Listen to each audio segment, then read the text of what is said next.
Hey, it's Karina Reichman, and you are listening to Comes a Time with Oteil Burbridge and Mike Fenoya. If you're digging the podcast, do these guys a favor and review and subscribe. It means a lot.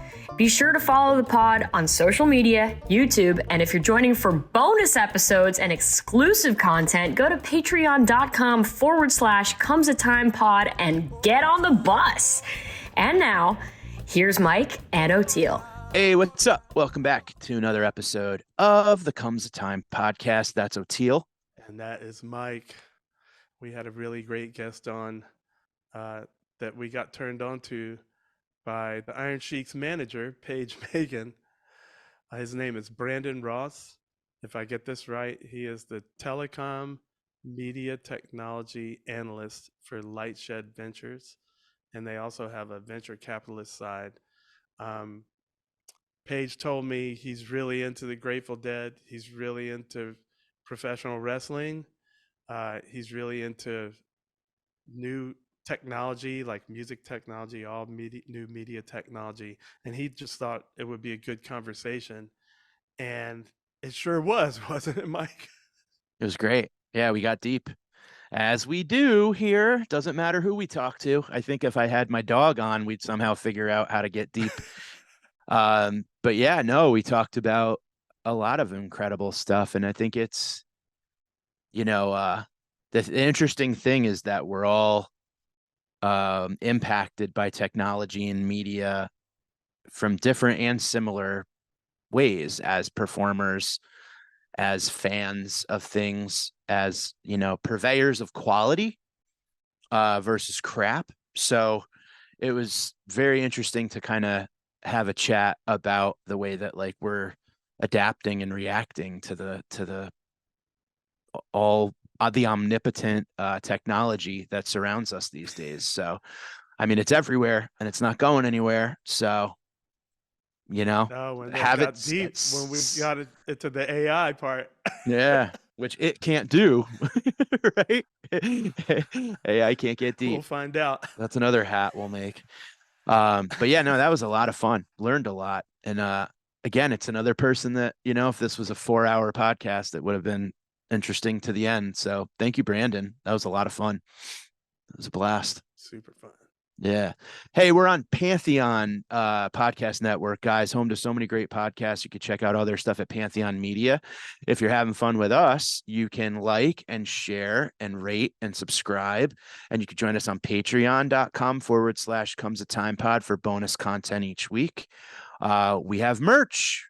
You could buy that in the links in our bios. We'll put a link in the description of this episode. Well, yeah, we got some hats, t-shirts, hoodies, coffee cups, koozies, you name it, with your favorite podcast's logo right there. You could sport our podcast on your chest, on your coffee cup, on your head. So I hope you guys dig it. Thank you guys for listening. Thank you, Pantheon, and we'll see you soon. Peace.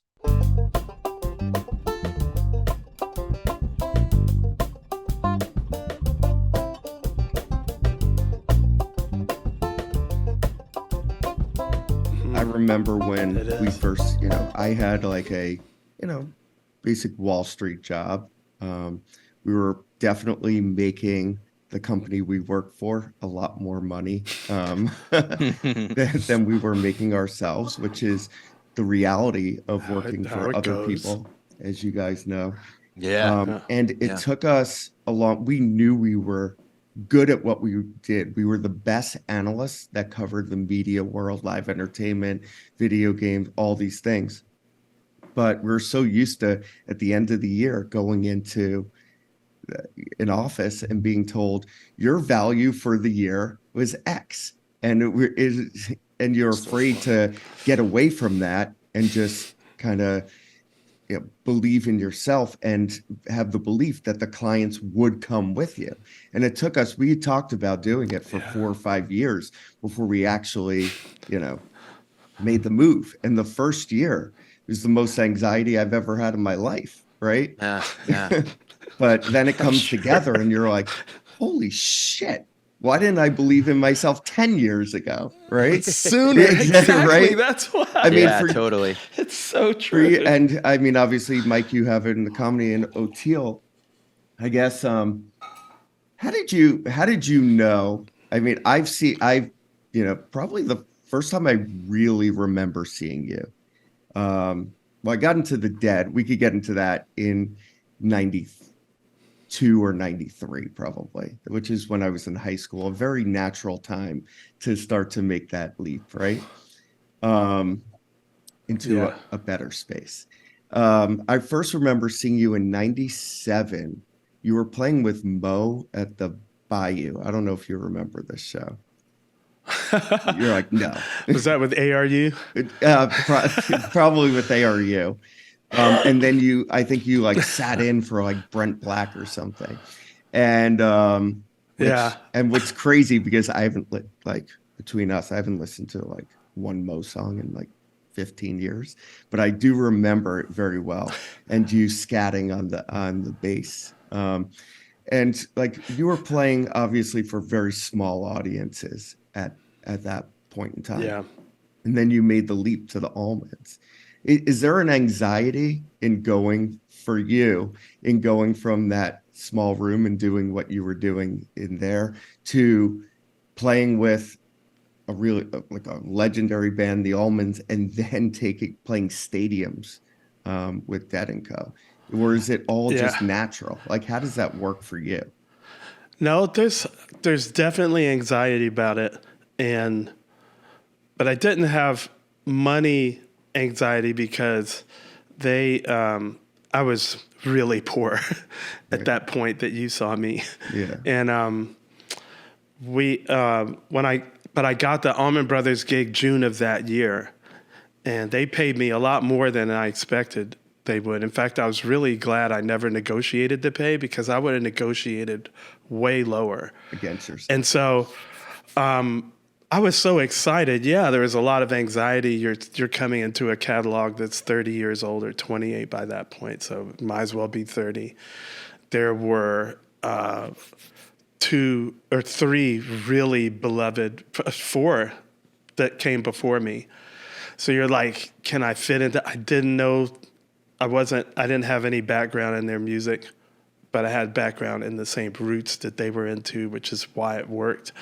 But yeah, and for years after being with them, when I would go do other stuff, I would still do it for crappy pay, because I separated it. I thought, oh, I'm only going to make that here.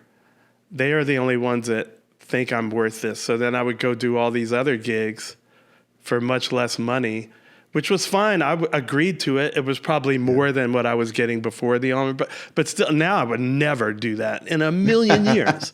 Like, you know what I mean? I'm like, God, I can't believe, and it was when I had kids. And so I was like, I waited out. I was like, well, I'm going to have this much time away from Nigel versus this crappy amount of money. And I said, no, I'll take that. And so 5 crappy gigs, if I get 1 good gig, it makes up, I got the money for the 5 crappy gigs, and I got all that time with my family on top of it. The first time I said no, they came back for more money. Like 3 times. I was like, so you always have more money to pay me, right? But I'm not, at first I was mad at them, now I'm mad at me. Yeah. It's like you said, I should have said no. I'm getting a hat that says no. Just like, I think, and a t-shirt, just no. If nothing else, it buys you time, and they'll come back for more money or whatever. But it's about the process it took me to get that confidence. I was 50 when I had my first kid. Wow. That's when I really started fighting for me to be paid what I thought I should be paid. It took me till 50. I could ask. Even after I had the Allman Brothers gig for all those years, I'm just like, oh. But I'm an artist. I'm not a capitalist, Is it because you loved it so much that you wanted to play the gigs kind of no matter what? Oh, or was this just purely a self-worth or self-confidence issue? I always wanted more money for gigs. I always thought I was worth more money for gigs. I do love to play music. I'm was good at music and not good at money or at the politics or all that, the haggling, like if nobody's offering it to you, how do you feel like you're worth it? Yeah. I think Right. It's like what Mike was talking about. There's just a tipping point where you just say, you know what, screw it. I think I'm worth it, and how long does it take you to get there? It took me till maybe I would have had it earlier than 50 if I had a kid earlier. Because that put the pressure on me. You go, that's I'm the done. real catalyst. Yeah. I had my first kid 4 months ago, and it's amazing how the mindset changes so quickly. Yeah. And your prayer. I I mean, told a student of mine that. Yeah. Yeah. I mean, I said, obviously, pretend you have a 1-year-old. Yeah. But you can, until you see that child, it doesn't really click in, which is great because like even during the pregnancy, it was all very theoretical, right? And I thought I would know based on observing others and intellectualizing everything. But until it's there, it really changes everything. Mike, what about for you?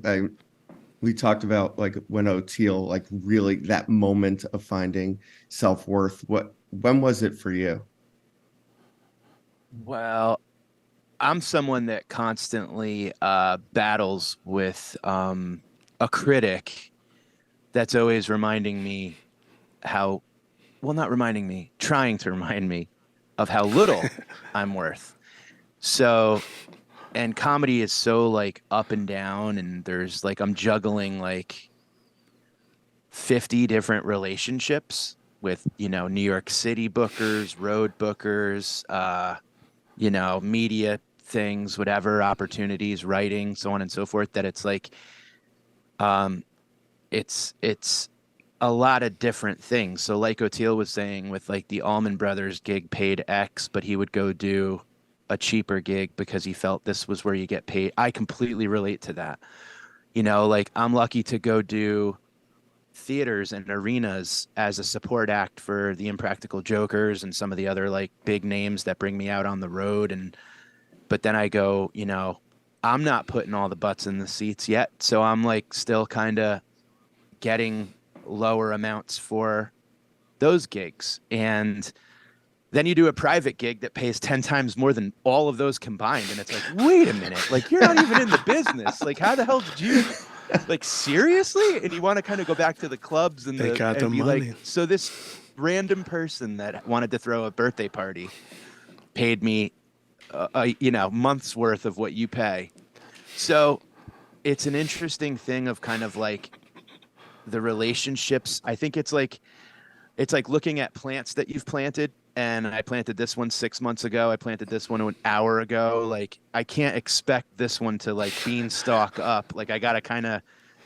So it's hard to keep like tabs on all of them. But I'd say probably coming out of the pandemic was like when I started to be like, I said no to stuff for the first time because it was like I don't want to go do. Like I know I'm gonna be like sleeping in my clothes, like on a hotel bed, like freaking the fuck out. Like I don't want to do that. And then just having the feeling of saying no was kind of like, oh shit, that feels good, because saying yes to everything, it feels dirty. I think after a while, I don't know. I mean, I love stand up. No, I felt that. Yeah, but there are times when I'm just kind of like, it'd be nice to just stay home and write, or I don't know, get a good night's sleep for once. And that's become something that like there's extremes now, I feel, where it's like the rest I get is great rest and the tired I get is a great tired. There's no mediocrity anymore with anything. So it's just all heavy in good ways, like a nice heavy sleep or a nice heavy exhaustion, which means my anxiety. That sounds like having kids. Yeah, and I don't have any, so that I know of.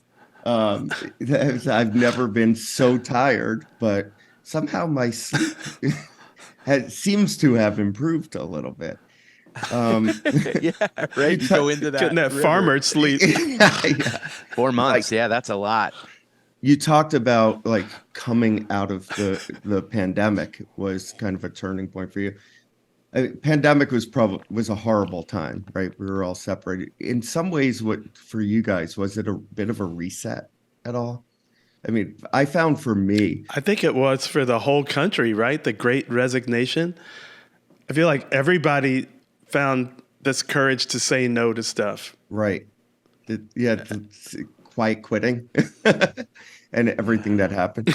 For, for me, it was a chance to, I was kind of running hard as an analyst and then starting our venture fund and everything for a long time. And I never had a chance to just kind of reset, be at home, really work on my relationships. Yeah, that's them. where. Yeah. And in some way, as scary as that time was and as hard as it was, I really felt like it gave me an opportunity. I don't know for you guys, to kind of like look at what's important and take that breather to sort things out a little bit. I think that it's sad to hear some folks were like, on the road, you're on the road 24/7. I remember I was going and going and going. I had such great momentum, and then like career wise, But also like you hear some people go like the pandemic ruined my marriage. You know what I mean? Because I had to like go home and face like, who am I and who is this person? I think the pandemic actually, I don't want to say saved, but I realized how much I like my situation. You know what I mean? Like I was on the road constantly, scared to say no, yes to everything kind of thing, And then I got to like sit with this like amazing woman and I'm like, oh shit, like not only do I love her, I really like her, and that was kind of super cool. And I think, and she was in the she worked as a nurse practitioner during it. So she was like full blown in it.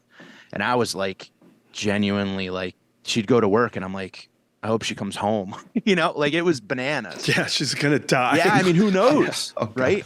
And so it was like, who knows? It was a lot of like you can, scary time. Yeah. Well, because like you take your mind off and I imagine you're both dads. I'm not. I'm barely a dad. Don't put me in the full dad category. No, but that just happened. I'd love to ask you this question because it's kind of how I felt about my wife during COVID was like, your shift goes off of you and onto this thing that you love, this new person. Like I hear the moment you have your kid, it's like, oh, it's not about me. It's about that child. For me, it was kind of like, I felt that way about her where I'm like, here I am worrying about like, oh, my dates got canceled in Pittsburgh or, oh, this got, like, the agent's not answering calls anymore and all that, but it's like, no, it's not about me. It's about her, and it kind of definitely shifted everything. I would say the hardest part was coming out of 21 into 22 personally was like hell, just trying to figure out how to enter back. Like, the bear comes out of the cave after hibernating and it's like, well, the first thing you needed to do is eat, right? Yeah, dude. Right. Where's the salmon? Are they still running? I think that part was terrifying. I'm relating to you a lot here because I think that the thing with both the pandemic and with having a kid was a newfound appreciation kind of for the mundane in the world, right? And I was not married. I had just started dating my wife not that long before the pandemic. And being able to settle in, not being on the road, it gave me time, like as you said, to appreciate her for who she was and really spend time. And I mean, it sounds crazy, but really get to know the person what became my wife and the mother of my children. So, well, it sounds like we all three of us have something in common where our wives met us while we were in the we were already doing our things. Yeah. You know what I mean? Yeah. So it's like, yeah, jump on if you want to jump on, but this is going to be a weird ride. Like I'm not going to be, home at 5:15 every night, watching Everybody Loves Raymond with you. Like, I remember my proposal was almost like, that was your time to leave, like if you want to stick around, like, but this is not going to be easy.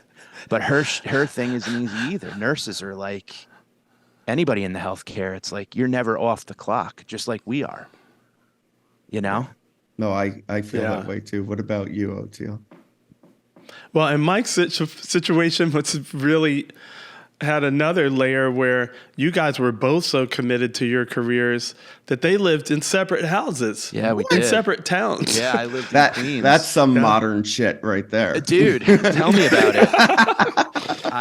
She was in the suburbs working at a hospital doing her nurse practitionership, and I was in New York writing for a TV show and doing stand up every night and weekends on the road, and we would spend maybe like 36 hours a week together and she was working for part of it, and we had a dog and all this, and I would like venture to the suburbs and do laundry and cook for the week and then go back down to the city. And I mean, it was bonkers.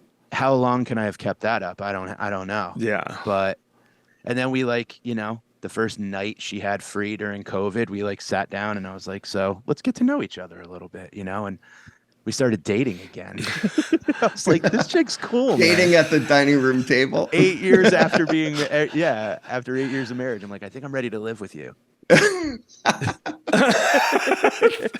But you were so committed to your careers. I mean, and that's something that we have to deal with. It's not the typical thing. Like being married to her career is like, especially when a pandemic hits, it's just like it's a little more important than ours. 100%. Yeah, 100%. Yeah. I think And I'm the on time the not lowest delusional about hierarchy that at all. of Yeah. career importance, though, in this group. People would write to us and go, like, I talk to other comics and like we get like messages that were like, you guys are essential too. And I'm like, yeah, a little bit. But also like I screw up putting a Band-Aid on. So like, I'm not that essential. But making people happy. I mean, know. basically, I know, like, let's distill it down, right? Yeah. Like, Yeah. people go see you, Mike, for an escape, to smile, right? Yeah. Oteil, I mean, I don't want to like get deep down like the music rabbit hole necessarily, but for a lot of people, that's their connection to not only other people, but to, maybe greater existence. This spiritual thing. Yeah. And sure. you kind of shepherd that along, which is also a fairly big responsibility, I think. Well, and the podcast did that during the pandemic too, because everybody was trapped, and it was easy for us to get guests. Yeah, no one could say no. Everybody was trapped. Yeah. So people did feel, I've had a lot of people come up to me, and it's cool because they feel like they're our friends, because when they would do their morning exercise or whatever, they would listen. Totally. One friend who's actually a friend said, I found myself responding to you guys like you could hear me on my morning walks. And I said, I think that's great. I think so one of the best I things, understand one it of the is best great, things we heard but was someone said, I fall asleep to you guys. And I was like, that's you're the like, best. so we're like Ambien? No, but that's the best. Like, I love that. I fall asleep to Reckoning, that Grateful Dead album, because it's my favorite, and it's like just a warm blanket. You know what I mean? Yeah. But I would say you give such a essential thing too, from what little, I know, but you're investing in people's dreams. Like you seem to be kind of like you grant wishes, Well, and that's huge. I think that there's two pieces to what I do for a living, right? So on the one hand, my original business is I'm like a tech, media, and telco equity analyst. So at its most basic level, that's picking stocks in that world, with a heavy focus really on media and interactive media. And as you guys now know, live entertainment, including sports and wrestling and fighting. As part of that, in order to be good at that job, you really need to be quite honest sometimes. And sometimes that doesn't fulfill dreams, but crushes other people's dreams. Sometimes you have to tell it like it is and really critique management teams and say, you know what, everything you're doing right now, in my view, not that I know, is wrong, and you need to be doing X, Y, and Z instead of A, B, and C. And, over the years, that's led to, some feelings of discomfort, I would call it. But that's how kind of we we built our brand. My partner was in kind of a famous feud with Disney for many years, where they wouldn't even allow him on their investor conference calls.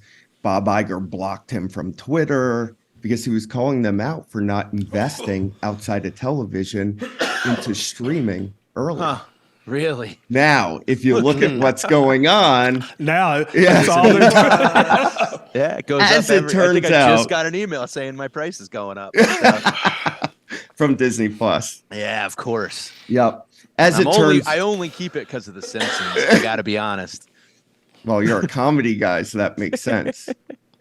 I only Star Wars. Star Wars. All right, so you have it. For me, I only have it because I'm too lazy to cancel it. My kids. Oh, my kids I'll too. figure in The a few kids- years my kids will need it, so I'll just keep it for then.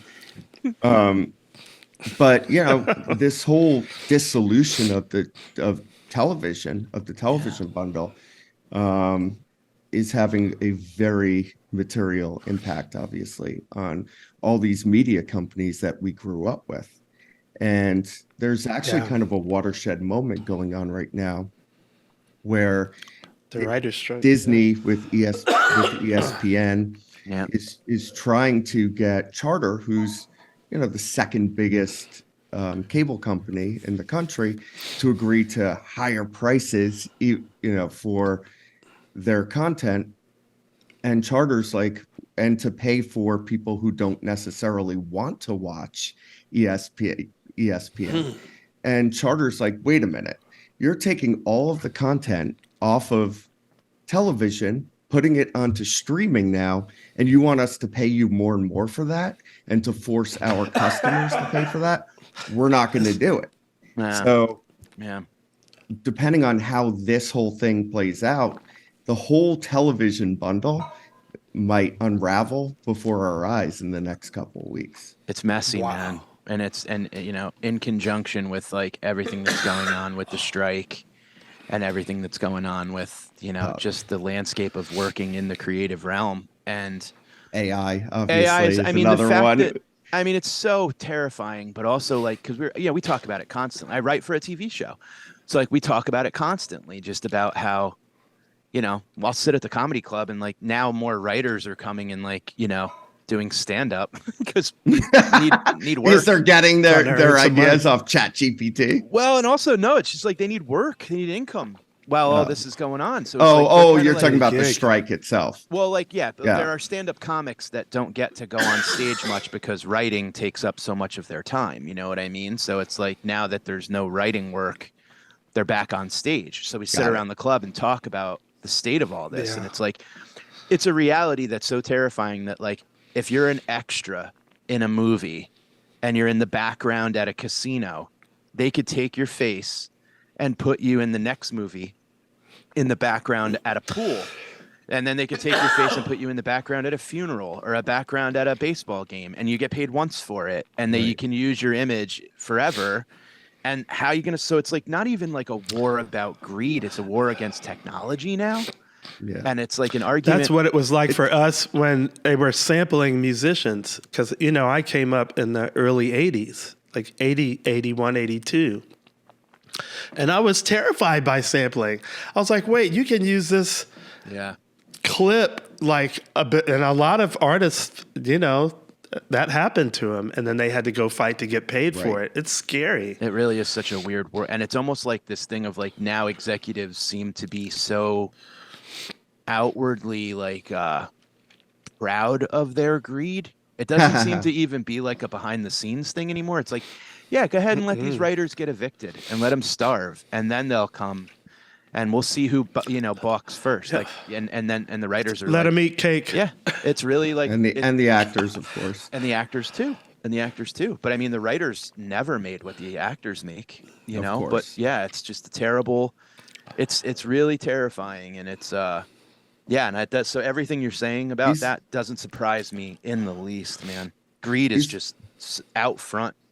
These are complicated issues. So I think both the writers and actors feel like they got burned in that transition to streaming that we were talking to, because they used to get back ends on everything they did, right? Right. The way Yeah. the system worked was, okay, you made a TV show and it'll get sold into syndication. Then it'll get sold again into Yeah. syndication. You're getting checks. You're getting an annuity Cha-ching, kind of cha-ching, forever. Check, check, check, check, check. But streaming changed that. Yeah. Now, was streaming totally bad for the actors and writers? My belief is that it wasn't, because there's more content today than there ever Yeah. was, which means more people are getting paid than ever before. There's more total dollars that are going into that creative community. It's the question of how do those dollars get divvied up? Right. And Yeah. Yeah. so I think, obviously I empathize a lot with the labor piece here. But I think an important thing is to kind of keep this train going so that Well- everyone continues to get paid. And I heard an interesting Look- I heard an interesting interview with someone who I believe used to be a writer for the show Friends. And they were talking about how, like, you were guaranteed, like when Friends renewed, it was like a 28, 26, 32 episode deal. Yep. Like you get an order for 2 years worth of work for one season. So you could buy a house. Yeah. You could, Yeah. like put some money away to you could afford insurance. These kind of like micro, yes, there's more content, but there's like 10 episode deals. There's 10 episode purchases where it's like, these little mini seasons where like a streaming service can go, well, let's do a kind of like a half season, see how it goes.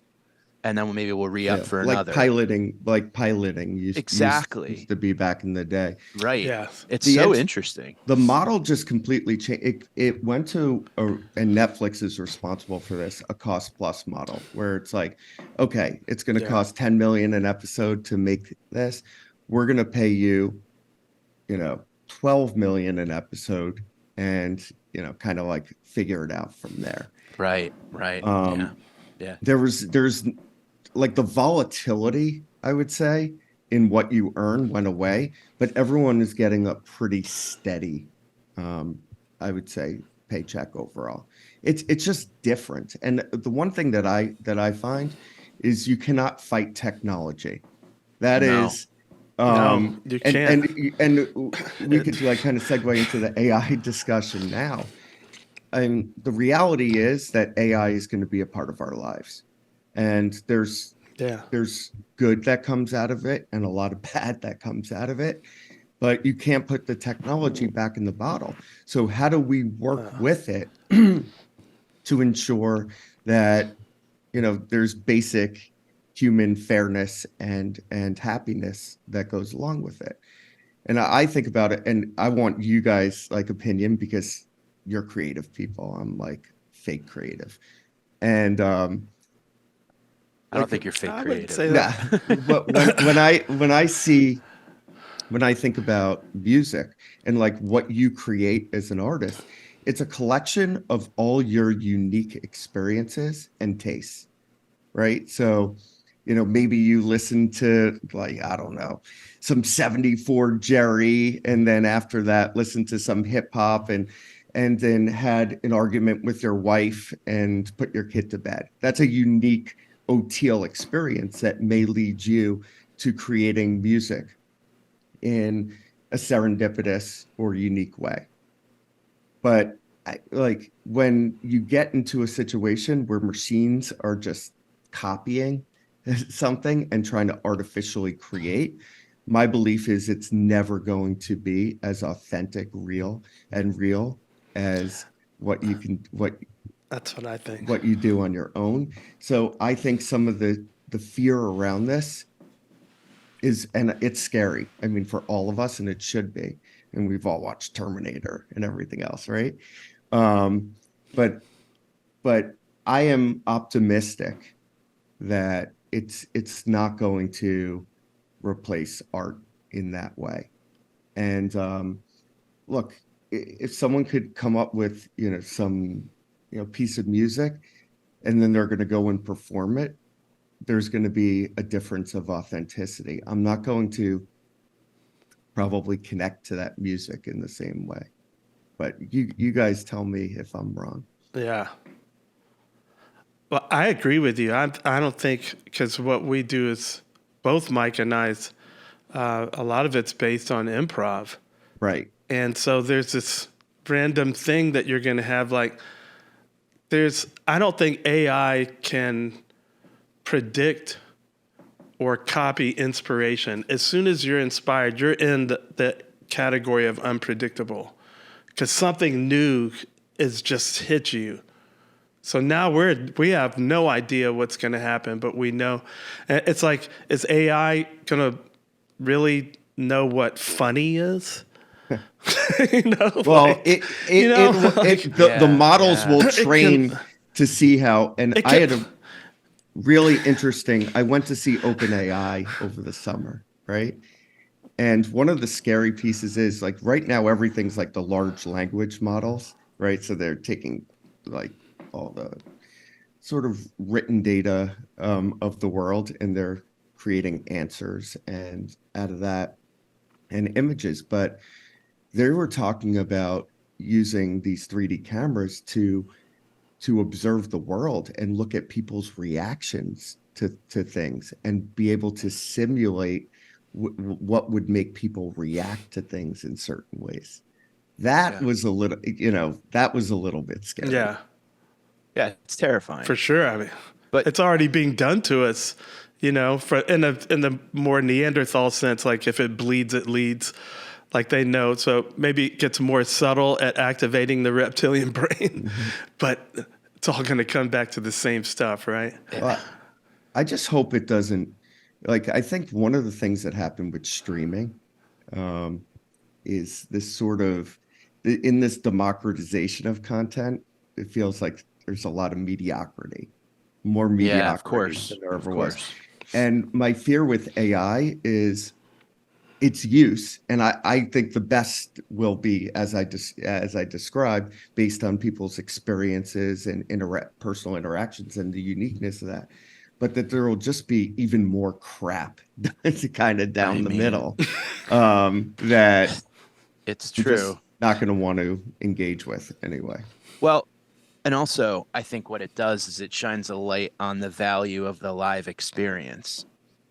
Exactly. Because you can't, no matter how smart computers get, like, it can't, I hope it can't replicate the feeling of a, I mean, you and I know, as fans of music, when we go to a concert and see O'Teal up there and he's, having a blissful moment and we're having it, and the tears come and everyone's screaming and dancing, like, you can't replicate that. And if I'm on stage and I'm having a moment with an audience and there's an organic moment of laughter, again, like we were talking about earlier, like, the sleep is deeper, and the depth and the weight and the brevity and the levity and everything seems way more extreme these days. So as extreme as AI gets, as extreme the live experience gets, because we have to, our souls, I think, have to adapt. And it's like, I appreciate live music more. I appreciate, because I wake up and immediately stare at this goddamn thing and scroll until, I get out of bed and I'm like, this is how I'm starting my day. I'm looking at, a dog becoming friends with a goat to the same stupid song. I sleep with that phone under my pillow for some reason. Jesus, I know, dude, this is a awful. very sad state of But affairs. also, like, I stare at that dumb thing, right? And then when I go outside and I take a walk, I'm like, the sun seems brighter, and like so I don't know whether I'm just like adapting organically to the fact that I carry a hot battery around all day and I'm just like putting my fingers on it. Like, I don't know. You can't replicate the live experience. You can't replicate the feeling of ecstasy that we get. I saw Bruce Springsteen the other day. I went to Giant Stadium to see Bruce. I'm not a huge, like, whatever. Bruce is great. It was just something to do different, And I'm in a stadium with, however many thousands of people. And he goes on stage and he plays that song, and like tears well up. And I remember being a kid and hearing it for the first time. And I look over and my wife's dancing and having a good time, and she's not thinking about work, and we're not thinking about all the shit that's going on. And it just was like a moment of like slow motion, like the end of Wonder Years, when it's just that kind of like, oh wow, like we're having a freaking moment, we're having a real moment, you know. Goodness. And you can't replicate that. But then some dumb in front of me holds her phone up and is taping the thing, and it just snaps you back to so it's just, I guess it's kind of like that. I don't know, as awful as this shit's gonna get, I think it's going to make the cream that rises to the top seek out the frequencies that we need in order to still feel the shit that makes our heart beat, you know? And look from an analyst perspective, like not to like, you know, get too heady about it, but if you look at the growth of the live entertainment business, it is taken off through like the creation of this digital world, because people need to connect in real ways. Yeah. And they have looked for places to gather, and maybe like you had to be like that stranger stopping strangers sort of feeling, that kind of like look that you give a random stranger at a show, where it's like, are you hearing what I'm hearing? Yeah. And holy shit, like the moments seem realer now. Yeah, like those moments definitely have been amplified throughout like the creation of this digital world. And I feel fairly like, as a stock analyst, Live Nation's been one of my top picks for a long time, because I feel that that is going to continue to grow, and that more people are going to want to go to more shows because of that. And that, knock on wood. And we've seen the shift to the experience economy happen continuously, because people are really seeking that. And then once you find it and you get it, then you know, as you guys know, well, and also, and Oteil, you know, we talk about this quite a bit. You have an album that literally, like, it's track by track, essentially going to be like kind of put out to the world. And I have a special that I just recorded, and it's going to be put out for free on YouTube. And that essentially is like this thing of, that's even changed, where it's like, you know, when you got a special, there was like 2 or 3 a year, and it was like Eddie Murphy and Robin Williams and like Chris Rock, and it was like this thing, you know. Big guys. And now it's like you put out your hour of material, and you hope that people watch it and subscribe, and that the bookers see your numbers rise, so you can then go on the road and sell merch to pay your bills. And it's just this kind of, you know, so the live thing is more important than ever before, you know. And it's interesting the way that, like, you know, and you got to put up content. You got to keep the ball from hitting the ground. You got to keep the eyes on me. Like, if we're all the owners of I like to think about it like we're all the owners of like a small business, right? And we got to keep the shit in our window, our own TV show, fresh. Yeah. But we also have to like thirst trap. And it's like, hurry up and do that. You know what I mean? But it's hard because, and I also you got to stand out in a sea of all of this content, where every comedian is putting stuff up on YouTube. It's constant, dude. And there's pressure there. Right. And it's same with music. But then again, you know, that drives, I think, just like with AI, it's cool because if it makes you sharpen your game to rise above the mediocre, the midpoint. I don't want to say mediocre, the fat in the middle, sense we'll of call it. a bad thing. Yes. Yeah. To get up above, you know, then good. I mean, it's going to keep us sharp. And then I think, wow, what a happy thing. I never, before this conversation, ever considered that all this new technology and stuff would drive people back to nature, essentially. Yeah. Wow, the primordial that's a great thing. To connect with other people, right? Yeah, I hope it just gets people to get out in the woods or in the river or To a in concert. the concert, at Yeah. the live a comedy. concert club. which I'm getting paid for. No, MikeFenoya.com for tickets, everybody. But wow, I thought I felt so fatalistic about that before. It's like, remember that old TV show from the Stone as a movie, Lawnmower Man? Yeah. And the guy was living in the virtual reality goggles, and he eventually just shriveled up because he never was in actual reality. the metaverse. As it was. Exactly, right? Yeah. So, and I've always kind of went dark like that, and now it's like, wow, if it could go the other way and drive us back to connection and live experience and getting out in nature, cool. All right, well, let's do it. Well, I mean, yeah. it's happening anyway. Well, it's also the thing too, Teal, of like we've talked about a bunch where it's like the two sides of the coin, right? Because there are people who now watch crowd work clips on YouTube or on Instagram, and they think that's a stand-up show. Like they think like they could yell out what you like. I was doing a show on Long Island, and this girl goes, "Do jokes about teachers now." And I was like, "I'm not Alexa, lady. Like, what the hell's wrong with you? Yeah. You're not in your living room, right?" Like, and she's like, "I thought we just yell out," and it's just like, "Oh, that's your perception of a stand-up show now." You know what I mean? Like, people go to concerts, and maybe it's their first concert, and they think it's okay to tape the whole show on their phone and talk throughout the whole thing, where I'm like giving people dirty looks, like, put your phone down and live. But I'm the dinosaur because I want to watch the show, not through your Samsung Note or whatever. Yeah. No, but it's good because you're also teaching her. Like, Yeah, so but I'm also it's the good. dick. We saw the whole. No, it's all right because that's us. Now we get to be in that position and be the old mean guy, right? But the digital media got her out to the show, and now she's getting educated about. Yeah, I'm not a short order cook. You sit there and I do my thing. Like I want 2 minutes on teachers. I want 1 minute on guidance counselors. And put it in a bag to go. It's true. It's true. It's just like, and that's the thing I think we need to address as we go more into this. Like you said, I mean, you can't.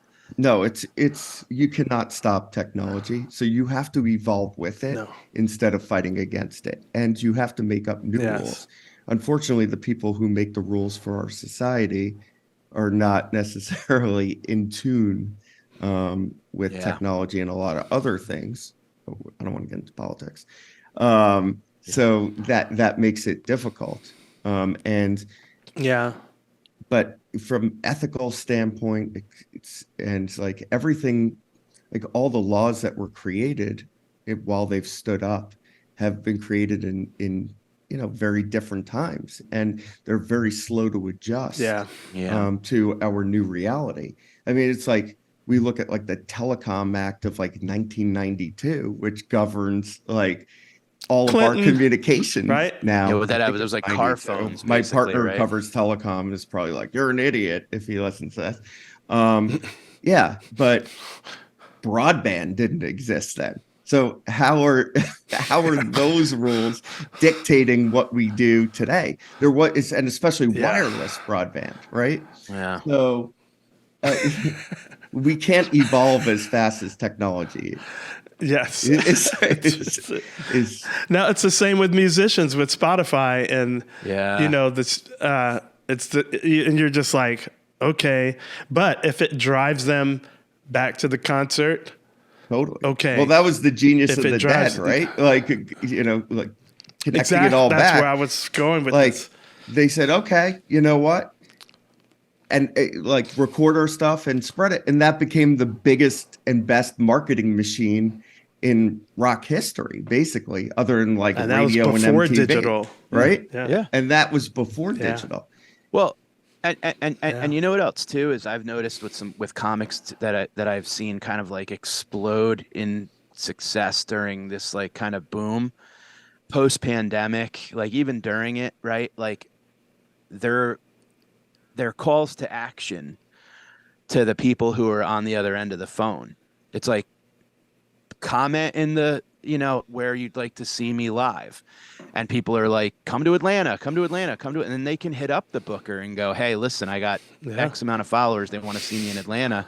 And then it's like, follow my this. So it's like literally kind of like giving them the action items to follow along and do it. And so you kind of have to be like a leader. You have to be aggressive. You have to be, sign up for this, support me on that. You want to see me live, do this, this, and this, and this. And it's a whole different, it's a different world where like before maybe your material would go like, you're like, oh, I like what George Carlin thinks.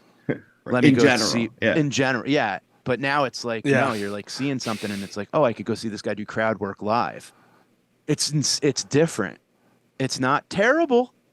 But Hey, it's we're not, we're old you dogs gotta, learning new tricks, Mike. No, lick my paws, dude. which I is know. exactly what we all need to be doing, right? So we all have to hire a yeah, young person yeah. to do all that shit for us. Oh yeah, I figured that out. Hire a child and be like, yeah, you do it. I'll just write the jokes. Or just teach me how. But it changes all the time, right? Though, I mean, think about it. That's the other thing. It's like right now, whatever what's the next TikTok? There's one coming. Yeah, Brandon, you know what it is. No, I know. Yeah, the velocity of change in trends, though, right? Yeah. is so crazy. And I remember a year ago when TikTok was really dominating and Facebook and Instagram were copying with Reels and Snapchat with Spotlight. Everyone's like, this is the way content is going to be consumed now. I was like, wait a minute. I remember 2 years ago, everyone said stories is the way content was going to be consumed. And before that, it was, just video in general. And before that, it was pictures, Instagram. Before that, it was text updates.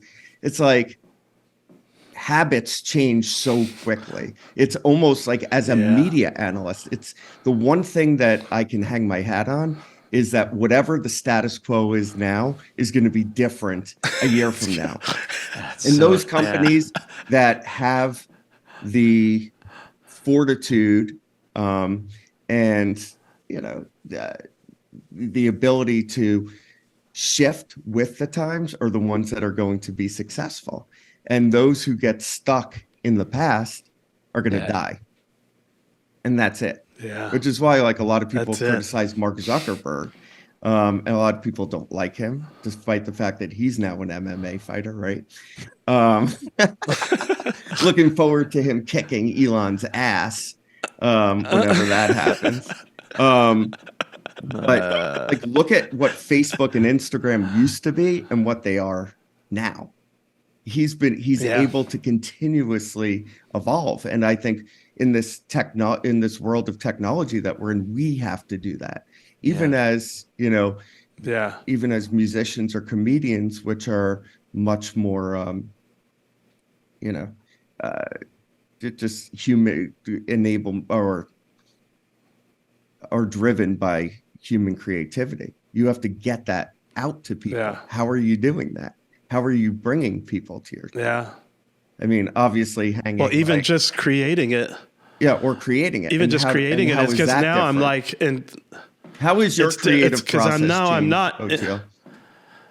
Because I'm not just in competition with other humans. Now I'm in competition with AI. Fortunately, I've been working on improv.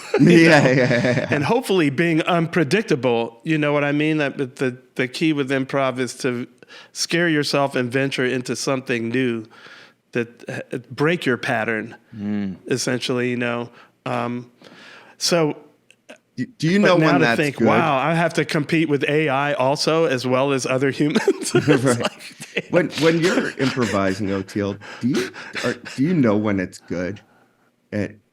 Oh yeah, because I know there's certain levels of it when you get warmed up, and then if you're really linked up with the people you're playing with, that's why I think AI can never do it. Right.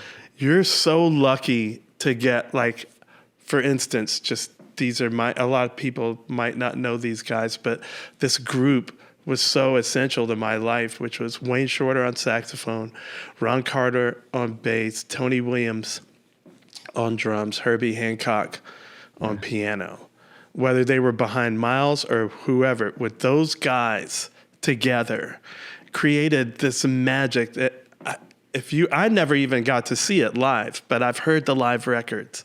I've seen the videos. If you're lucky enough to witness that level of magic happen, and it's magic, because if you change, like with any band, if you change the players, all the chemistry changes.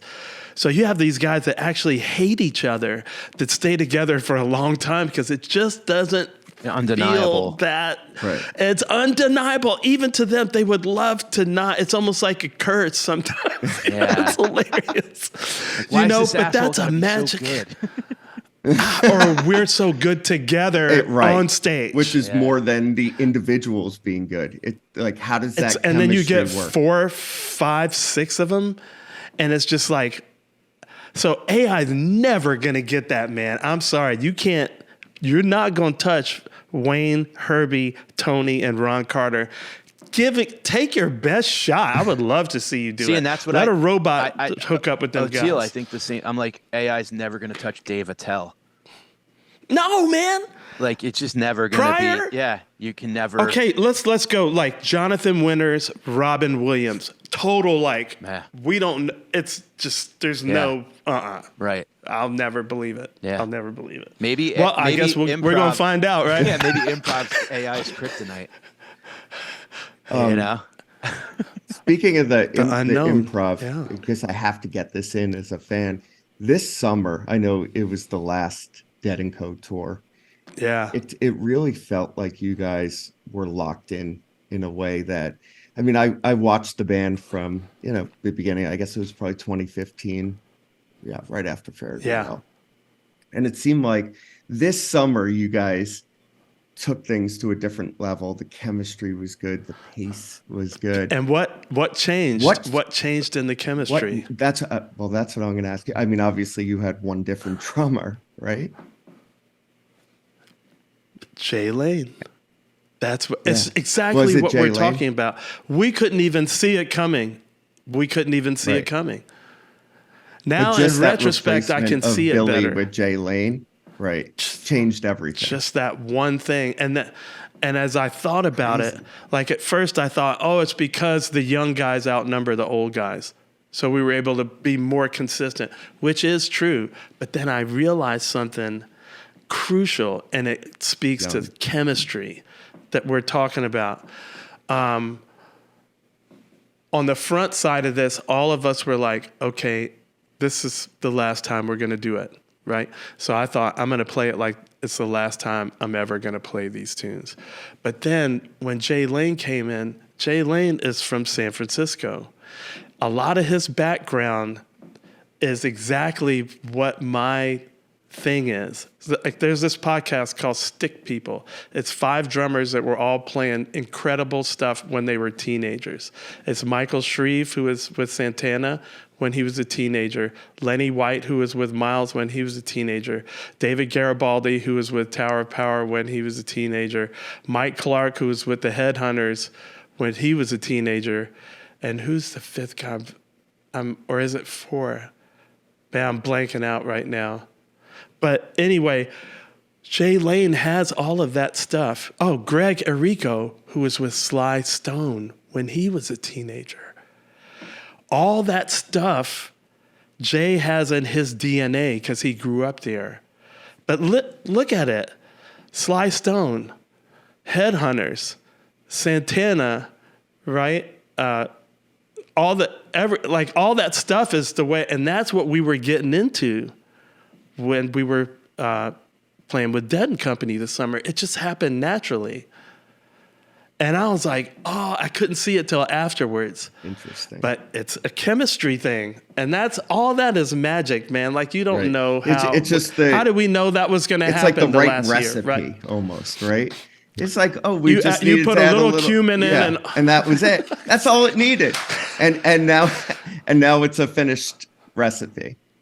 But I wish we could have had 3 drummers. I wish we could have had Jay, Billy, and Mickey.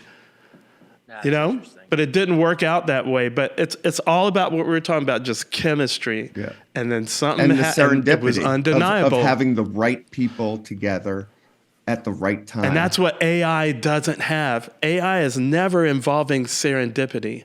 all it can deal with is the known and mimic Exactly. this known. It can't deal with The unknown. that randomness, the unknown, the serendipity, the magic. That's where it. When you guys I don't know. finished That's my. in San Francisco at the end of the tour, not to turn the interview thing around, did everyone know that like that was our best tour? And like then you have to ask yourself, why are we stopping now? Is this like I don't even know we won if the it was Super like Bowl and it's over? Or I don't think it was so much as that it was our best. I think what it was is we were like, wow, that was something new. right. Yeah. So it's not a value judgment. No, of I think less that's a than, wrong more way than. to You put know it. what Yeah. I mean? But no, it's not wrong. I understand because that's how I was putting it. I've said it, I think, on my post, like this was our best tour yet. But in retrospect, it was just something clearly that was brand new.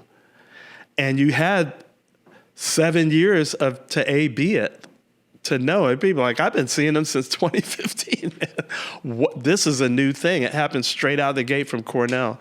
So yeah, I mean, that's why I don't worry about AI and stuff, man. And I think this conversation has really given me a lot more hope about this whole technological fear that we have, like it's going to replace us. It will replace some things that maybe need to be replaced, like shitty jobs. How about we get a UBI? As long as the people doing those quote shitty jobs, self-driving cabs, have something else to do. But the way technology has progressed, and maybe I used to be a glass half full guy. Now I think I'm like a little more, glass half empty guy. Now I'm a little more glass half full. I think that comes with like being a VC and having to see the good in things to take those bets. Yeah. But industrial revolution, all these things, people, found new jobs, and overall they were more humane than they were before. Yeah. So hopefully this next leg of technology allows for that and isn't the one that displaces everybody. One thing that I think that we have to be thankful for with AI, and I've seen this in, talking with folks that I know in my life that are dealing with maybe what were once terminal illnesses, is now through AI, like you can research how to take care of certain cancers, how to take care of certain ailments that boggled the mind before, and now we're able to utilize this technology to save lives. So it's not all bad, of course. Mm-hmm. It's definitely good in certain ways, and there's ways that it is going to help humanity. But just like everything else, I mean, it will be used for double-edged sword, double-edged butter knife, I like to call it. I don't even like to give it the honor of calling it a sword. It's a butter knife. You can still get cut by a butter knife, but you also spread butter, Do you think Threads is ever gonna actually become what any rival to Twitter or X or whatever the hell it's called now? I think a lot of people are hoping so. It's interesting because Zuck used to be the evil genius that everyone hated.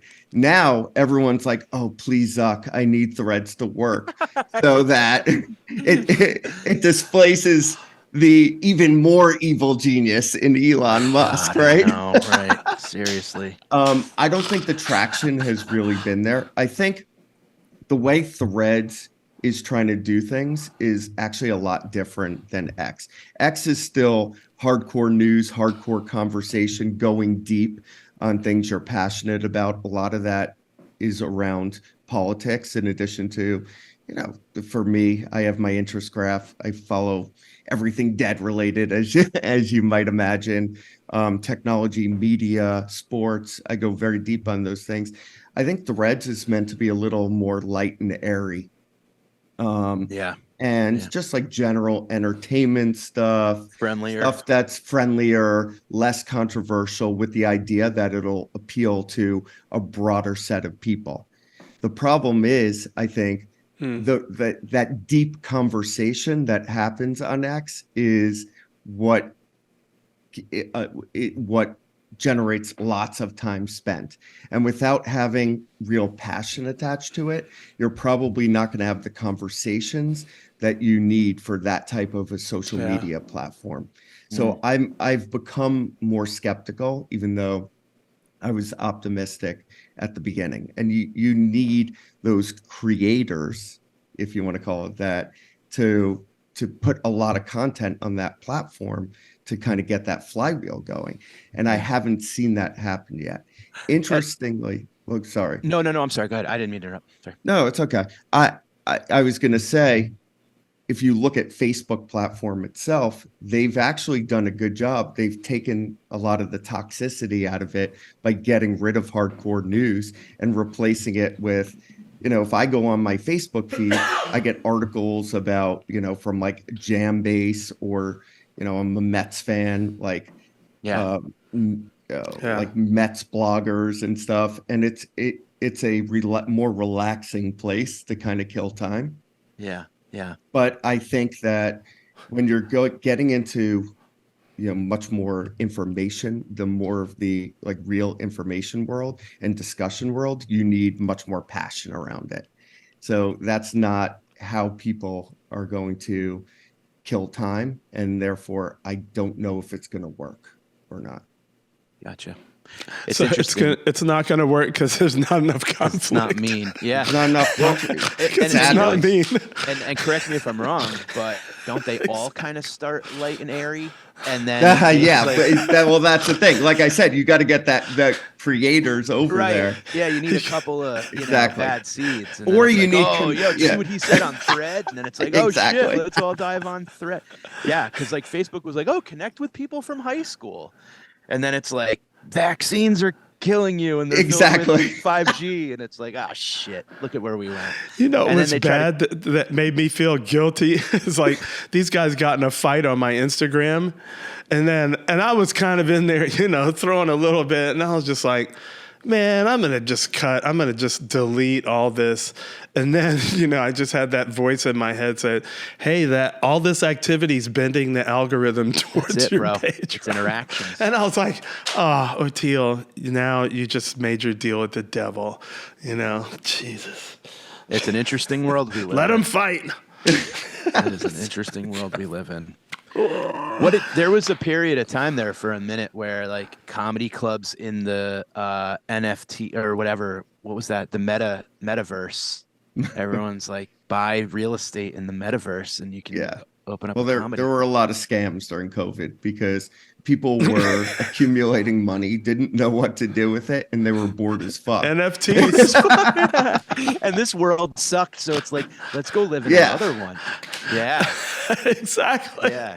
Let's go live in another. Which, by the way, you laugh about it, but if you talk to Tim Sweeney, who's Fortnite Epic, who's been the biggest proponent of the metaverse, he'll tell you, he's like, well, most people's lives, like in his opinion, suck. So this offers an escape for them to create a different life for themselves.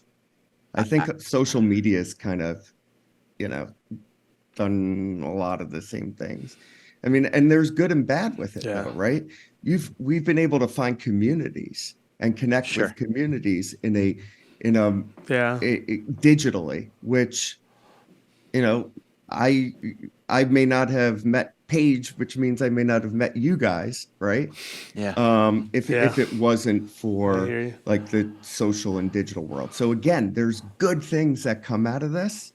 But so funny. I remember being younger and watching in the movie theater on a sliver of psychedelics, watching The Truman Show.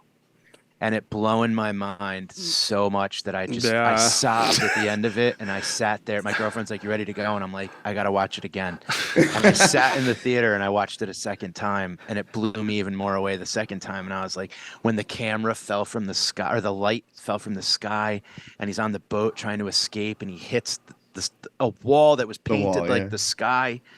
And he's like, was any of this real? And it's just like, oh my Exactly. God. Hopefully that's not a metaphor for all life. I know, dude, but at the time I'm like, Well, it's definitely a graduated. metaphor for life here. Yeah. Yeah. It's the life someone said, are we talking about the world or the planet?